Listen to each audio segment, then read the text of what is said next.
Hi guys, this is Godly Natural Nisha. I'm just coming to you guys with a couple of natural hair basics for those who are thinking about starting to go natural or have started going natural. I just have a couple do's and don'ts type deal to give out to people. So do's going natural: water, water, water.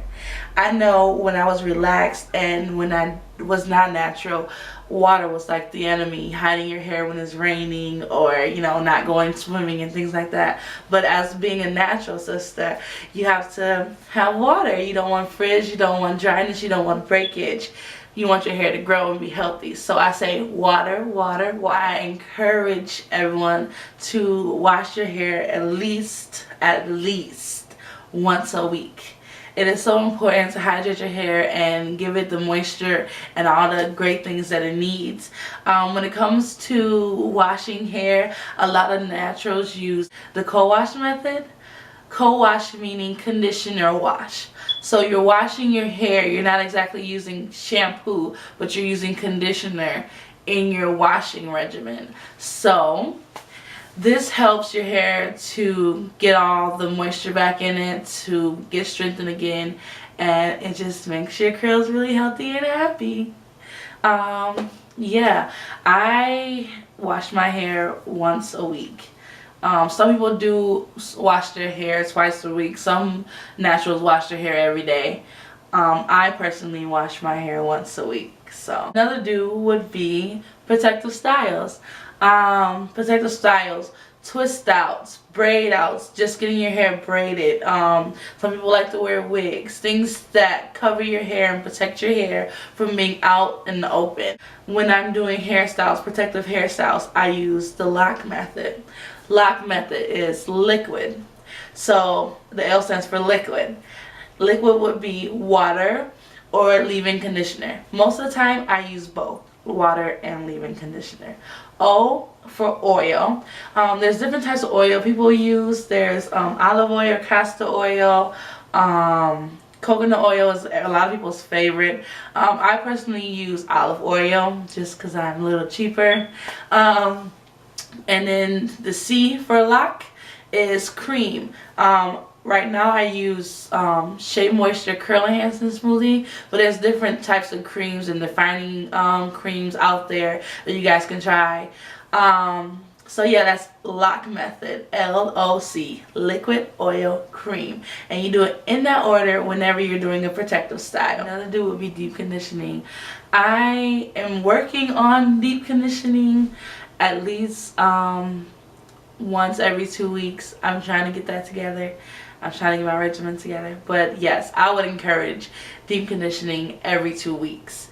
And there's different deep conditionings you can use, different natural out of the kitchen things.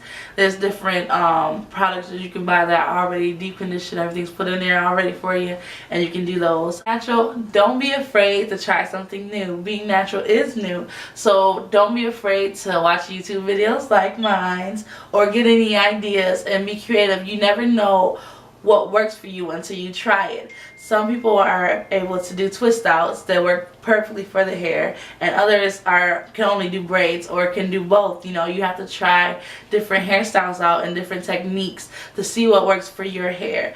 Don't strive to have hair like someone else. All of our hair is different, it's unique, it's God-given, and you want to find out your hair texture, your hair, how your curls come out and how your kinks come out. You don't want to strive for someone else's image and be disappointed with what you have. The whole point of all this is to love what God had given you. Okay, don'ts. Things you don't do. No perms. No perms. We are a perm-free zone, being natural, no chemicals. So another don't would be, I wouldn't say this is a don't, I would say it's more of a limited option, but heat. We do not want to put too much heat on our hair. It takes our beautiful curls that God had given us away.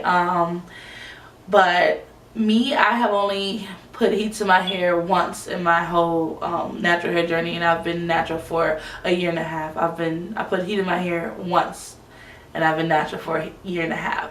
So I would encourage no heat, but if you have to, just limit it. When buying natural hair products, try to find products that are close to organic and natural. You want to have products for your hair. When you look at the back, when you look on the back of your hair products, you want to be able to pronounce most of the words on the back. So if you're having a hard time pronouncing some of those words on the back of your hair products, it's probably not a good product to be putting on your hair. Things to look for when buying products is that first ingredient should be water.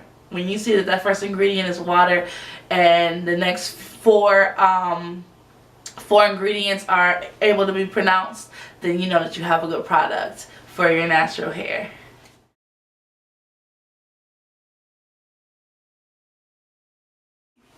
Okay, when doing your hair, combing your hair, doing protective styles, whatever you may be doing, a don't would be using smaller combs like this. I know when your hair is straight, you know, we used to use these good old combs to comb our hair. But when you are natural, when you have your natural kinks and curls, these will only thing they would do is break your hair. Only thing they would do is break your hair. These combs, definitely no. What I use would be my fingers. A lot of naturals, when they're going through their hair, they finger detangle. It's much easier to detangle your hair when it's wet. When it's wet, you're able to run your fingers through and get those different curls and detangle your hair much easier. If you don't like detangling your hair with your hands, you can also use a wide tooth comb. It makes it easier to detangle your hair without breaking your hair as a fine comb would do. Also, some naturals use a brush, dipping brush. I use this a lot when I'm doing my protective styles, just to make sure that my styles are defined. If you want more poofier hair when you're doing protective styles, I would say finger detangle. If you are looking for more definition when doing protective styles, I would say to brush it out, or make sure those curls are extra detangled. A lot of people who have recently thought about going natural are either still doing perms, or have a lot of heat damage from flat ironing and hot combing and things like that. So a lot of people who are going natural or decide to go natural, they either do the big chop, and that just means that a person cuts off all their hair that has been damaged by heat or chemically altered through a perm or anything like that. So a lot of people will literally go to the hairdresser and cut off all their hair and start fresh and new to be natural. That's totally fine. That's cool. If you do it, kudos to you. I personally could not have done that. I'm sure it's a very liberating, awesome experience, but I was not ready to do that when I decided to go natural. Others who don't want to do the big chop end up doing what they call a transition period. I transitioned for a little under a year. I almost made my year mark. I transitioned. And during this transition period, I stopped perming my hair, I stopped putting heat on my hair, and I did lots of protective styling, twist outs, braid outs. I wore wigs, I wore braids, box braids, things like that. Just to let they basically transitioning, you're letting your natural hair grow out, so that way when it's at a length that is acceptable to you, you are able to cut off those pieces that are not natural. And your choice, it's your choice, you know, what length is appropriate to you. I personally just had one day, I was washing my hair, I was still transitioning, and I looked in the mirror like, I am done. I cannot transition anymore. And I decided to cut all my chemically treated and relaxed hair off, and I went completely natural. And I've been natural for a year and a half. Going through transition and being natural is a lot harder, just because you have two different textures in your hair. So when you're doing protective styling, one part of your hair might do perfect and the other part of your hair might not look so amazing. So I would definitely say transition is harder when you're going natural, but it's definitely worth it, I feel like. So I hope this helped you guys a lot, and I hope you guys enjoyed this video, and I hope that you are able to use what I've said or talked about to help you and guide you and encourage you on your natural hair journey. And I look forward to hearing your stories. Thanks.